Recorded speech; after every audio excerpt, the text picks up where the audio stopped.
mexicana sigue dando signos preocupantes en este primer trimestre de 2019 que ya venía ofreciendo desde el último mes de 2018, pero el gobierno parece desestimarlos.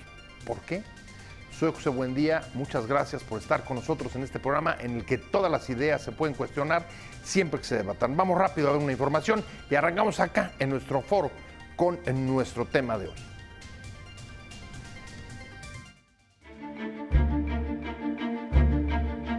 La economía mexicana enfrenta una situación de claroscuros con indicadores optimistas entre los consumidores. A la vez que da señales de peligro por la cautela de los inversionistas y los riesgos de una desaceleración económica en Estados Unidos. En las últimas semanas se ha discutido incluso si se encamina hacia una recesión ante los signos de debilitamiento del crecimiento, aunque en el informe de gobierno sobre los 100 días, el gobierno rechazó esa posibilidad al decir que eso no se vislumbra ni por asomo. No obstante, en el primer trimestre de 2019 se han sumado ya 17 corredurías y despachos financieros a la ola de recortes de expectativas de crecimiento del país. Hay también consenso en que la baja de expectativas es el resultado del impacto por el deterioro en el ánimo de los inversionistas, afectado por el cambio en la perspectiva de calificación crediticia de México por parte de Standard & Poor's. ¿Hay riesgo de que el gobierno tropiece con la economía? ¿O puede aplicar políticas eficientes contra los riesgos internos y externos? Posturas. 1. En el reporte Focus Economics se indica que la actividad económica continuará expandiéndose a tasas muy débiles, impulsada por un consumidor alentado por el alza del salario mínimo, la demanda de servicios y la menor inflación. 2. En su informe sobre los 100 días, López Obrador dijo sobre los pronósticos de crecimiento de la economía del país que acepta el reto de que llegará a un nivel de 4%, pues se cuenta, dijo, con el respaldo de los empresarios. 3. Según la OCDE, el crecimiento será menor al previsto hace unos meses por la desaceleración de la demanda interna y una pérdida de fuerza de la expansión global, que ocurre a un ritmo mayor al esperado, incluido Estados Unidos. Arrancamos con opiniones encontradas. Muchas gracias por estar con nosotros. La economía mexicana, en efecto, como decía el reportaje que acabamos de ver, tiene claroscuros. Hay un fenómeno sobre la mesa que es llamativo. Alcanzamos niveles récords, por ejemplo, en confianza al consumidor, pero al mismo tiempo los índices sobre la confianza de los inversionistas parecen estar bastante contraídos. Muchas gracias, mi querido Fausto Barajas, ¿cómo estás? Bien, Pepe, buenas tardes. Como todos los miércoles, un placer que estés con nosotros. Muchas gracias. Especialista en políticas públicas. Y mi querido José Luis de la Cruz, ¿cómo estás? Recién desempacado de Corea. Bien, muchas gracias por la invitación. Qué bueno. ¿Quieren que empecemos con este tema? O sea, ¿qué está pasando? ¿Cómo se explica eso? Que tengas tal nivel de confianza del consumidor al mismo tiempo, pues que es bastante evidente la contracción de la inversión privada. Yo creo que aquí debemos ser muy claros. Una cuestión son expectativas, es decir, lo que el indicador de confianza del consumidor nos está reportando es las familias tienen expectativas de que en 12 meses la economía va a estar bien, que van a poder realizar gastos. El punto va a ser si lo van a poder realizar. Okay. Y ahí hay una diferencia importante. La cifra de diciembre de consumo privado, lo que reportó fue un crecimiento apenas de 0.4%. Eso es el mes, digamos, de consumo privado, casi por excelencia. Al final del día, el consumo privado, ¿qué está? Las necesidades básicas de todos nosotros: comida, alimento, bueno, redundante, vestido, transporte, y ese está desacelerándose. Por otro lado, la actividad industrial que se reportó hoy fue una nueva caída en tasa anual. Que ya la traías desde el último trimestre de 2018, ¿no? Y que al final de cuentas es una tendencia. Eso lo que configura son tendencias que, por un lado, no son atribuibles en la parte industrial a la actual administración, pero que sí es importante reconocer como tales, porque al final de cuentas lo que van a reclamar son políticas contingentes para tratar de evitar que eso se profundice. ¿A qué me refiero?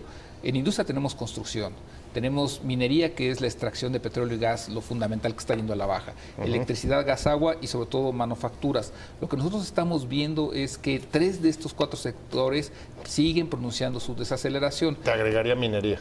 Efectivamente, la minería, en donde lo que lo está lastrando es la extracción de petróleo y gas. Por otro lado, lo que tenemos es la generación de empleo. Si bien sigue siendo positivo, las tasas de crecimiento del empleo formal registrado en el IMSS siguen yendo a la baja. Esto en conjunto, junto con la recaudación de enero, en el impuesto al valor agregado, lo que nos está reflejando esa caída de más de 12% en enero es algo está pasando en el mercado interno que se está desacelerando. Y entonces, si bien el presidente tiene razón en decir esto todavía no son signos de recesión porque eso implicaría más cosas, lo que sí se debe reconocer es que la economía está creciendo cada vez a tasas más pequeñas, en algunos sectores ya en tasas negativas, y que esa desaceleración de no atenderse puntualmente podría transformarse en datos menos favorables. A ver, creo que pones los signos, buena parte de las señales preocupantes que están sobre la mesa. Y además la pregunta que es, y voy contigo, Fausto, es, a ver, frente a una situación como esta, ¿no? Sí expectativas, pero caída cada vez más constante, convirtiéndose en tendencia del crecimiento, rebajan las expectativas y pronósticos de crecimiento y de la propia actividad industrial, como decía José Luis. ¿Qué políticas crees que se necesitaría o qué digamos, medidas correctivas necesitaría empezar a aplicar ya el gobierno frente a un escenario de agudización del debilitamiento del crecimiento económico? Mira, yo veo ahí dos claras que podrían. Una que ha ayudado, y yo creo que esto se vaya acentuando, que fue en un principio la incertidumbre, y ahora parecía la certidumbre respecto a cancelación, por ejemplo, lo que fue el aeropuerto, lo que ha pasado en Michoacán con la toma de vías, lo que está pasando en Tamaulipas con las huelgas, la posible baja de la calificación de Pemex, la disminución de la promoción turística. O sea, todos estos elementos de inversión o de generación de confianza se han venido, déjame decirlo, mermando y han ido generando una narrativa poco atractiva para los inversionistas, de incertidumbre, y no de los inversionistas, déjame decirlo, grandes, de todo el mundo que empieza a ver, todo el mundo empieza a decir, a tomarla con mucho más cautela, la toma de decisiones. Yo creo que eso que está afectando, aunque las expectativas del consumidor sean buenas, yo creo que tiene que ver también con el cambio de gobierno que ayuda a un mejor ánimo. Pero en la realidad la gente empieza a apretarse, o sea, tuviste ya por primera vez en diciembre, pues una contracción en el IGAE de prácticamente 0.4%, pero ya fue contracción. Entonces, si empiezas a ver cómo ciertas cosas empiezan a contraer, yo diría que ahí debería ser bueno, por ejemplo, lo que acaba de pasar con la refinería. Por un lado, tienes al subsecretario diciendo que la van a parar y eventualmente cancelar, lo que dice el artículo del Financial Times. Dice, y acá el presidente dice, no autorizarla o por lo menos postergarla. No, cuando ves eso, sigues abonando al tema de decir, bueno, ¿dónde se está diseñando y ejecutando la política económica? Eso, pues todo el mundo está echándose para atrás. Obviamente, si eso, la máquina se para, la economía se empieza a frenar. Yo creo que deberían de veras poner mucho más atención a la forma en que están mandando las expectativas y generando confianza en el mercado. Sería una... O sea, a ver, sí te entiendo. Lo que quieres decir es, lo que te preocuparía es que haya signos de que la economía la están dirigiendo desde Los Pinos.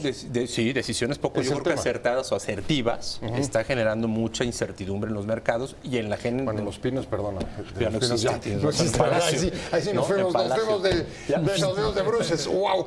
Y el otro es, yo creo que sí podrías tener la inversión en infraestructura, pues prácticamente está detenida. O sea, hoy es 3 proyectos, pero eso no te da un programa de infraestructura y creo que el gobierno ahí tendría una gran palanca para poder bajar recursos a la economía en todos los sectores, como mencionaba José Luis. Digo, tienes la parte petrolera. Si tú quitas la parte petrolera, estamos invirtiendo el 1.5% del PIB, más o menos. Los países, más o menos, que le meten infraestructura, andan en niveles del 6%. Y recordemos que venimos de una de las administraciones que habían tenido el récord más histórico en baja en la inversión pública. Pues creo que el gobierno, para frenar esto, podría tener o instrumentar un plan de infraestructura, no nada más que se concentre en la refinería, en el Tren Maya, en el transísmico y el aeropuerto, sino tiene que ser más global. Agua, carreteras, transporte, infraestructura social. No hay un plan. No lo estás viendo. Claro, no, pues eso sería sería un gran señal de certidumbre, incluso a los mercados, y eso traducirlo en inversión pública e incluso en asociación con los privados. ¿Coincidirías, o sea, la bronca para Fausto, que hay signos de que la economía esté dirigiendo desde Palacio Nacional, ahora sí para ser exacto, ya Palacio, sí. Para ser exacto. Sí, los Pinos ya es museo. Y el otro tema, la cancelación de proyectos es, digamos, el peor enemigo en términos de señales a los mercados para dar tranquilidad y certidumbre. ¿Coincides con esa lectura o ves otros factores que están incidiendo digamos, en la marcha de la economía o que tendría que tomarse para revertir el débil crecimiento? Yo plantearía los antecedentes coincido, el mapa de ruta del gobierno en términos de crecimiento económico nos lo tuvimos en criterios generales de política económica que se presentó en diciembre. En ninguno de los años del 2019 al 2024 el crecimiento prospectado es mayor a 2.8%. Es el más grande para 2024, es decir, el resto del tiempo oscila entre 2.5, 2.6, este año 2, es decir, bueno, ya partimos... ya está hasta revisado a la baja, ¿eh? Pero ya partimos oficialmente de un escenario donde nos están diciendo el crecimiento va a ser básicamente la inercia que traemos de los últimos 12 años. O sea, muy similar a la época, como dice el observador, al periodo neoliberal. Entonces, esa carta ya está puesta. Sobre esa tenemos un presupuesto, es decir, lo deseable, coincido con Fausto, sería activar la máquina de la infraestructura, sobre eso reactivar construcción y la proveeduría que hay alrededor de ello. Pero el presupuesto ya está diseñado, es decir, la autorización del Congreso para ejecutar un determinado gasto y un patrón de inversión pública ya está. O sea, lo discutimos, una cosa así la discutimos ya para 2020. Entonces, ese es el segundo elemento. Ajá. El tercero es inversión privada. Los privados, de acuerdo al dato que tenemos de diciembre, la inversión viene desacelerándose. Si bien ahora en enero construcción no salió tan mal, de hecho hubo cierta recuperación, en términos generales pareciera que esa tendencia va a la baja. Todos los planes de inversión de las empresas se realizaron el año pasado, sobre todo de las que mueven esta economía, que son las 2.000 más grandes de este país. Es decir, esa planeación financiera, ese apalancamiento, esos préstamos que pidieron, etcétera, ya esos planes están realizados. Y entonces tendríamos que fijarnos en el consumo privado, que será el otro elemento de posible crecimiento, que es el que platicábamos hace un momento, que se está desacelerando.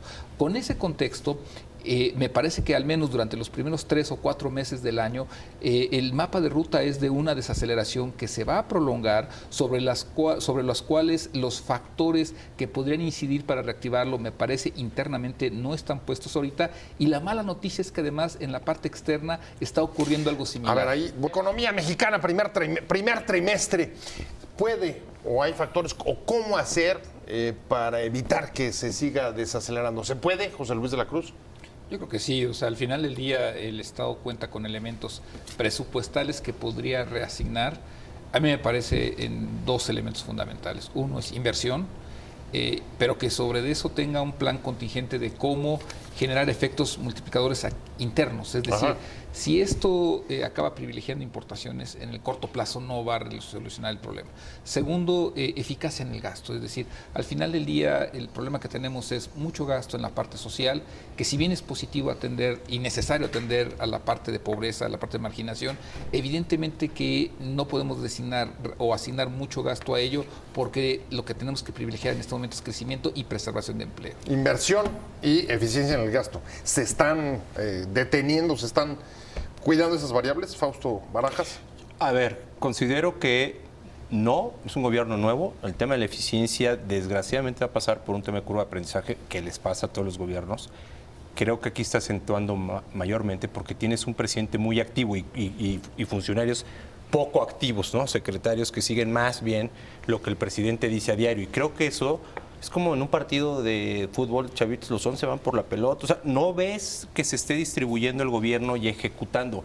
Más la curva de aprendizaje, creo que el tema de la eficiencia... No está bajando los recursos, a ver, digamos, bueno, igual que los otros gobiernos anteriores en el mismo periodo, que tenían dificultades pero todavía para más acentuado. Aquí implementarlo. recordemos que pasó algo todavía que no había pasado en otras transiciones.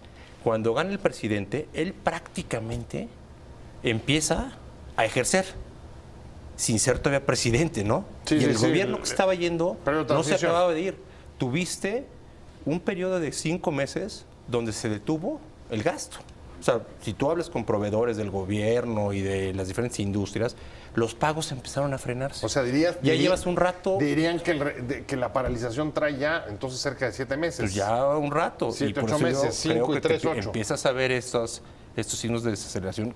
Aunque esté el entorno internacional complicado, no necesariamente tendría que estar pasando aquí. De hecho, como van las proyecciones, vas a crecer menos que Estados Unidos. O sea, estás por abajo del 2%. Digo, Banco de México dice 1.6%. Seguramente, eventualmente lo van a revisar más hacia la baja, porque también los bancos y corredurías, los más conservadores ya andan en niveles del 1%. Entonces, sí, coincido. José Luis dice, la eficiencia y la inversión. Se tiene que conjugar y tienes que hacer rápidamente transferencias del presupuesto, pues para tratar de activar o mitigar lo que puede ser una mayor hay que desaceleración. inyectar dinero rápido en el presupuesto. Pero a ver, ¿coincidirías? ¿O qué está pasando? ¿Hay una cierta desestimación por parte del gobierno de los signos que está viendo de la economía?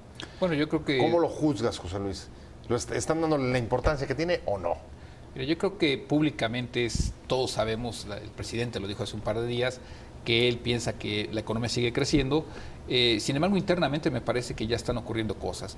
La presentación formal de este Consejo de Fomento, Inversión, Generación de Empleo y Crecimiento Económico fue una señal en donde tenemos sentado por un lado a los encargados del Gabinete Económico, el secretario de Hacienda, la secretaria de Economía, y que se le encarga al jefe de la Oficina de la Presidencia el generar crecimiento económico. Eso me parece es una señal de que algo ya se ha percibido. Sin embargo, en el corto plazo lo que necesitamos son medidas prácticas, medidas que reactiven inversión, que reactiven consumo. Y ahí me parece que todavía tienen que salir a pactar con el sector privado, a negociar una agenda de inversión, porque al final de cuentas la inversión pública hoy pesa menos de 3% del PIB, cuando mucho aún con los ajustes que hagan van a poder llevarla a 3, 3,5%. ¿En dónde está realmente la carnita del crecimiento? En la inversión privada. Pero ahí es donde se tiene que dar certidumbre y se tienen que generar acuerdos para reactivar sectores como la construcción. ¿Eso está pasando? Digamos, ¿es suficiente decir sí vamos a crecer porque tenemos el respaldo de los empresarios, como dijo en el informe de los 100 días? ¿O ver las declaraciones de Carlos Slim y del presidente del Consejo Coordinador Empresarial, digamos, de respaldo y diciendo sí, nos va a ir bien? ¿Es suficiente eso si no tienes, digamos, esa agenda y esos acuerdos? El respaldo político es bueno, pero lo importante es que se ejerza la inversión. Condiciones no suficientes. O sea, eso genera que los actores de económicos, políticos estén más señales de que están dispuestos a entrarle, colaborar y hacer frente con el gobierno y tal. Pero lo que decía José Luis es temas prácticos y concretos, es qué va a ocurrir. O sea, y el tema es que empieces a ver compromisos de inversiones. Hoy no los estás viendo, ¿no? O sea, que dijeras, se ve para adelante fuerte. Simplemente, ya vimos lo que pasó en el año pasado, pero a estas alturas, hace 6 años, todo el mundo estaba viendo a México y volteando en el exterior para tratar de invertir, veías la reforma. Aquí se te paró en concreto, las rondas petroleras están paradas, las subastas energéticas están paradas. Entonces, cuando ves estas señales, ¿no?, del gobierno, ves señales muy claras de decir, para atrás estas cosas, esto a lo mejor se cancela, esto se mueve. Pues en concreto, como dirá José Luis, pues lo que estás viendo es una cautela impresionante de parte de los inversores. Ahora, déjame poner sobre la mesa la hipótesis. Por ejemplo, lo que señalaba el subsecretario de Hacienda, aunque haya sido descalificado por López Obrador. ¿Ustedes creen que sería correcto parar la refinería de Dos Bocas y utilizar ese dinero en la producción de petróleo? Bueno, yo creo que al final del día lo que tendremos que ver es un plan integral de desarrollo del sector energético, es decir... No hay, o sea, lo que venimos escuchando no alcanza, no da para eso. El modelo de negocios, como fue explicado hace unas semanas en Nueva York, el dictamen que hubo a final de cuentas de las agencias financieras allá fue, no nos gusta. O sea, me parece que todavía tiene que contarse una historia más integral de cómo se va a desarrollar el sector energético, sobre todo teniendo algo claro. El presidente dijo, la reforma energética no me gusta, separaron las licitaciones. Bueno, yo creo que lo oportuno es presentar la alternativa integral de desarrollo del sector energético, para sobre eso plantear cuáles son los montos de inversión que se van a realizar, cuáles van a ser las regiones y sectores y subsectores que ahí se van a desarrollar, y sobre eso entonces tener una idea más clara e integral. 1 o 2 proyectos no acaban configurando un proyecto estratégico como el que México requiere para reactivar su economía. Pueden ser positivos, pero se requiere algo mucho más amplio. A ver, pero sí me preocupa, porque a esta altura del partido, bueno, ya tenemos casi 3 meses, con más de 3 meses con el actual gobierno, con un periodo de transición muy largo, y ustedes no están viendo que haya un acuerdo de una agenda pactada suficientemente amplio con los empresarios, tampoco están viendo que haya las medidas prácticas para enfrentar los signos que son más que evidentes de debilitamiento o de desaceleración de la economía. No, no lo ves, y al menos, o sea, sí has visto señales en sentido contrario. Ya pasó, pero el aeropuerto es una señal muy clara de cancelación de inversiones que se necesitan o que se habían discutido. Pero no ves en sustitución que va a cumplir, simplemente se decía, bueno, esto no sirve, no es bueno, ok, que va a complementar, no nada más al aeropuerto, la inversión, por ejemplo, en infraestructura, si le vas a estar apostando a eso y vas a echar para atrás temas como en la parte de la reforma energética, la participación potencial de privados, hoy en las subastas eléctricas. Bueno, ¿cómo vas a sustituir eso con inversión pública? Y si vas a seguir o no, por ejemplo, con inversiones público-privadas para generar este tren de inversión, pues que te lleve, al menos en la parte pública, a niveles de lo que estaba diciendo hace rato, del 6%, y que esa derrama te genere un tren también de inversión privada. Si no, no hay manera. No sé, ¿coincides? Y si coincides, a pesar de lo que se había avanzado o adelantado con una transición en la que en efecto estaban prácticamente tomándose casi decisiones de gobierno, aunque no hubieran tomado posesión, ¿se quedó un poco apalancado el tema de la economía? Bueno, me parece que sí, en el sentido de que no se reconoció a tiempo que la desaceleración ya venía, y entonces toda la planeación que se hizo fue sobre un escenario inercial pensando que íbamos a crecer 2%. Y estaban de acuerdo con ello, estaban conformes con ello. Todo el escenario político, social que plantearon está en función de ese 2%. Y ese 2% ya estaba comprometido desde junio del año pasado. Ganara quien ganara, iba a enfrentar esta desaceleración. Realmente lo relevante es cómo la iban a enfrentar. Y ahí me parece que al no reconocerse a tiempo, hoy están enfrentando los problemas de ¿qué van a hacer? No se reconoció a tiempo, reconoció a tiempo la desaceleración que muestra la economía mexicana. De esto estamos platicando en Opiniones Encontradas. Me quedé contigo, José Luis de la Cruz.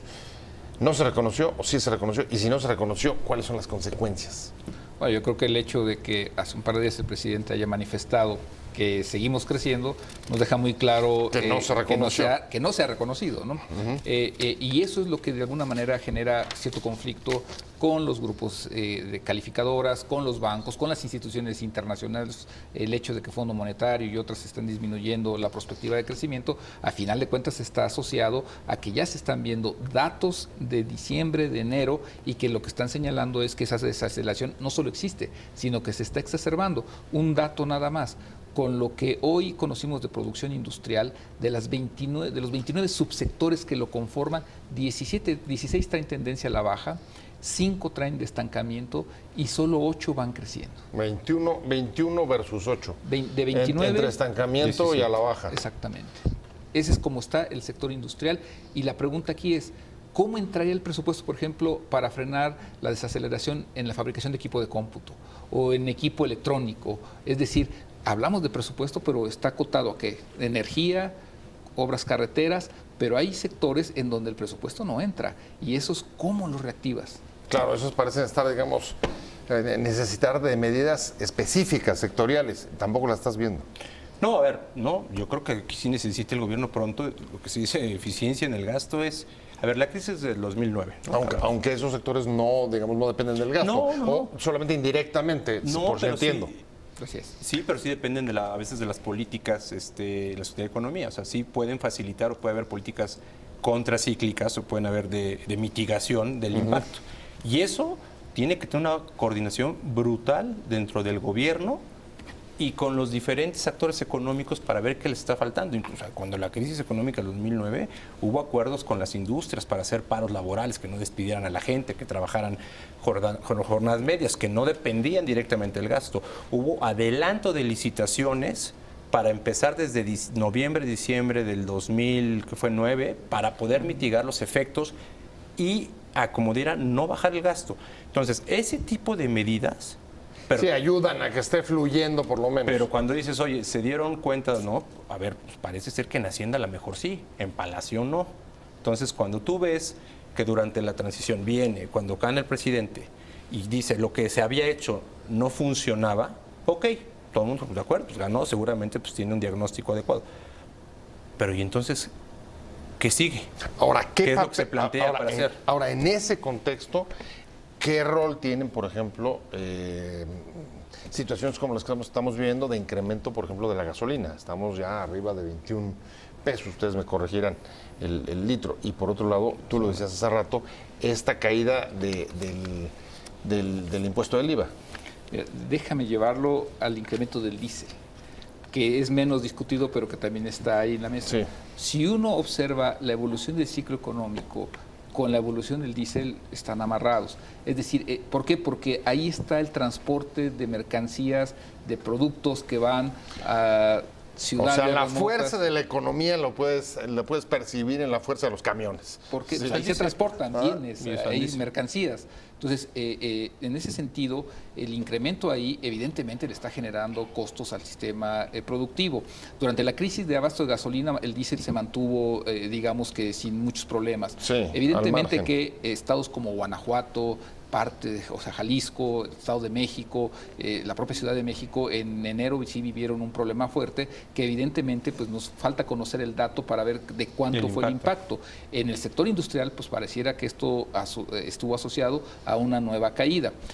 Habrá que ver en la parte del resto de servicios. Esto al menos, ¿qué historia sí podemos empezar a tejer? Ahorita que decías lo del IVA, o sea, la caída de más de 12% en recaudación de IVA, el único parámetro que tenemos similar en la historia reciente pues es 2009, en esa crisis que, como se decía, es una crisis externa que caló profundamente no nada más a México, pero es el parámetro de comparación que tenemos para ver que lo que está ocurriendo en el mercado interno no es algo menor. Y además, esa que fue la crisis, digamos, la mayor crisis económica global desde la Gran Depresión de los años 30. Así es, y donde todos los países, o muchos, decrecieron. O sea, México no fue el único, pero México rápidamente regresó al año siguiente a y crecer. si al mismo tiempo Estados Unidos está creciendo, entonces ustedes estarían, digamos, dentro de los que piensan que quizá podamos vivir una primera eventual recesión en algún momento solamente por causales internas, por factores de nosotros, esta vez ya desligados de lo que esté pasando en el exterior. Me quedo con la economía mexicana, desde luego siempre se ha movido, digamos, en paralelo con la de Estados Unidos, jalada por ella. Esta vez hay voces que están indicando, José Luis de la Cruz, que esta vez no está viendo esta correlación entre la economía mexicana y la estadounidense, a pesar de que en cambio si cambia la tendencia y baja la gringa o la estadounidense, podría justo caernos encima. Mira, los 2 años de Donald Trump lo que dejaron fueron crecimientos más pegados al 3% en Estados Unidos, que para ellos es un número extraordinario y que en México no se están reflejando. Y la razón fundamental, ¿cuál es? Uno de los vínculos trascendentales es la actividad industrial. La correlación era muy fuerte, de casi 90% hasta hace unos años. Hoy es de apenas arriba del 20%. ¿Esto qué implica? Lo que antes nos jalaba, que era maquinaria, equipo de cómputo, equipo de transporte, es decir, el sector automotriz, hoy se ha venido debilitando, probablemente por las políticas de Donald Trump. Entonces ese crecimiento no nos está alcanzando, no nos está beneficiando lo suficiente. El problema es que cuando Estados Unidos se desacelere, muy probablemente para el segundo semestre de este año, esa desaceleración sí nos va a alcanzar y entonces estas problemáticas internas se podrían llegar a conjuntar con lo que pase con nuestro principal socio comercial. Es decir, que podemos estar frente al escenario justo de vivir una crisis que no se explique por el exterior. Además que Fausto Barajas. yo creo que hablar que es temprano, muy temprano, pero sí Por eso la hay que ver desaceleración, la eventualidad. que hoy el que puso ya la palabra ahí fue el presidente, ¿no? Recesión, ojalá y no se materialice, pero los datos no te muestran, digamos, una tendencia buena. Lo que sí habría que cuidar y ver, y creo que sí está en manos del gobierno, más allá de lo que los últimos 6 años le hayan dejado en términos de desastre, tiradero, como dice varias veces el presidente, es que si se llega a materializar una recesión que tendrías que tener, digamos, este primer semestre con la economía decreciendo. ¿Qué son? A ver, son 2 semestres con el PIB negativo. 2 trimestres. Dos trimestres con el PIB negativo. Ajá, negativo. Sí sería por decisiones no acertadas, digamos, ya del gobierno, más allá de cómo te lo hayan dejado, pues, o sea, ya con decisiones que O de lo que está no pasando previste o no pudiste empatar con el diagnóstico que hiciste, lo que proponías de echarlo a andar para generar que la maquinaria no se parara. Y eso sí, lo que te llevaría es que sería la primera, déjame decir, recesión en 25 años, digamos, generada en el mercado internamente. locales. Sí, desde el 94-95. Digo, tuviste la del 2009, pero ya lo estábamos mencionando aquí. Fue una crisis global. ¿Ven en serio ese riesgo, José Luis? Yo hasta ahorita ¿Ves ese escenario en el horizonte? Ya sé que no es para mañana, pero digamos en el mediano plazo. Yo ahorita lo que veo son signos claros de desaceleración. Todavía me parece prematuro poder decir que podría llegar a ser recesión, porque todavía hay mecanismos y hay oportunidad Para de frenarlo. mitigarlo, claro. Es decir, si se toman las decisiones primero de gasto de gobierno, de inversión y de diálogo, lo que mencionaba Fausto hace un momento es bien importante. Hace unas semanas vimos el nulo diálogo entre el Secretario de Economía con los acereros, con los textileros, con la gente del calzado. Eso tiene que cambiar y tiene que haber un mayor entendimiento para reactivar la economía. Yo creo que estamos a tiempo de poder implementar medidas emergentes. Y pues tener que enfrentar también algunas incógnitas, lo platicábamos en el corte. El tratado, el TEMEC con Estados Unidos, cuya ratificación aún está pendiente. Sí, a ver, Otro de los factores que pueden gravitar en el desempeño de la economía. Tienes serie de variables que están en juego y que probablemente no te jueguen a favor si no se resuelven, que es donde yo creo que el gobierno se tiene que enfocar más rápido, y cuando debe enfocar, y es tener una mayor capacidad de ejecución y eficiencia. O sea, la curva de aprendizaje debe pasar pronto, pues, y empezar a tratar de mitigar lo que estás viendo, porque ves también desaceleración en otras partes del mundo, pero tú tienes mecanismos para mitigar eso y eventualmente tomar, yo creo que decisiones todavía un poco menos precipitadas, ¿no? Y empezar a tratar de poder tomar control, digamos, del aparato de gobierno y de las decisiones que afectan a la economía. Y creo que eso ha ido muy rápido, o sea, se han tomado decisiones muy rápidos de cumplimiento de promesas del presidente en campaña, Sí, no, que era bueno, ir una vez desmantelando vertiginoso. lo que él veía que no funcionaba, Del pero modelo debías anterior. haber tenido en paralelo capacidad de implementación y hacerlas, ¿no? Por ejemplo, lo que decía de Pemex, él dice, dejaron a Pemex sin un peso y no se... Está haciendo algo así, Sí, está tratando de desmantelar lo que él diagnosticó que no servía, pero sin que entre en sustitución lo que él plantea. ¿Cómo, y ahí cómo te quedas en reactivamos? el limbo, Ese es el tema. Así es. Y luego, pues están, por ejemplo, en términos, por ejemplo, de implementación, yo no sé, pregunto, pero por ejemplo, todo el dinero que está bajando los programas sociales, ¿eso puede servir para reactivar, digamos, el mercado interno? Mira, Está hablando de 400,000 millones, cerca de 400,000 millones a adultos mayores, jóvenes. Marginalmente sí, en términos de consumo, en términos de que mucho de este segmento de la población vive en niveles de pobreza muy lacerantes. De subsistencia. Digamos que ahí sí los va a reactivar y hasta de alguna forma los podría aislar de esta desaceleración.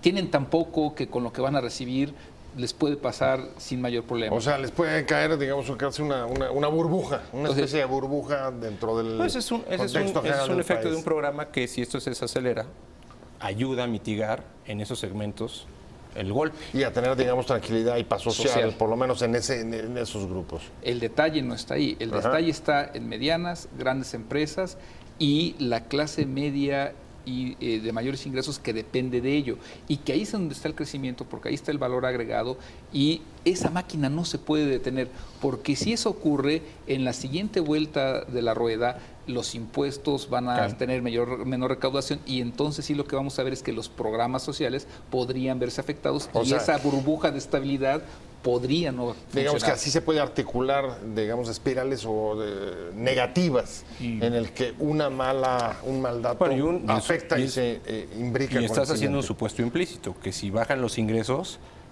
reduzcas el gasto. O otro supuesto que pasa a veces en los gobiernos es, no, el gasto sigue Se mantiene. y entonces se te empieza a volver una bola de nieve. A ver, pero ahí no me queda claro, porque si algo han destacado los empresarios es el cuidado en la disciplina fiscal hasta ahora. ¿Están de acuerdo con eso? El compromiso de la Secretaría de Es ese. Hacienda y hasta ahorita del presidente Es es ese. ese. Con los números veremos qué pasa. Por ahí no ha habido dudas. Hasta Vaya, ahorita no. ni mayor Pero crítica, todavía, ni como mayor digo, no temor. hemos tenido ahí una pruebita de ver qué ocurre si los ingresos caen, a ver si los programas sociales se recorten. Habría que ver. Pues la verdad es que vamos a estar muy pendientes de la economía porque está muy movida y con muchos signos que interpretar y que seguir. Así es. Ya me estoy yendo. Un placer, Fausto Barajas, como todos los miércoles. Gracias, Pepe, acá José Luis. en Opiniones Encontradas. Muchas gracias también, José Luis de la Cruz, presidente de DIVIC. Otro día nos vas a tener que contar el tema de Corea de Corea del Norte, donde acabas de estar. No, pero no. Fui por unos. Impresionante el desarrollo de Corea. Muestra cómo en 50 años un país puede pasar de ser el más pobre del mundo a una de las economías emergentes más exitosas y que tecnológicamente compite con Estados Unidos y con la Unión Europea. ¿Y la clave? ¿Cuál dirías que ha sido la clave de esos años? Planación y convivencia de programas de inversión privada con Estado y una educación de altísima calidad. Pero Estado de Derecho y certidumbre, ¿no? Sin lugar a dudas. Ahí hay consecuencias a quien no respeta el marco legal. Y además el papel del Estado mucho más, digamos, también activo de lo que ha estado ahí, en el país. Con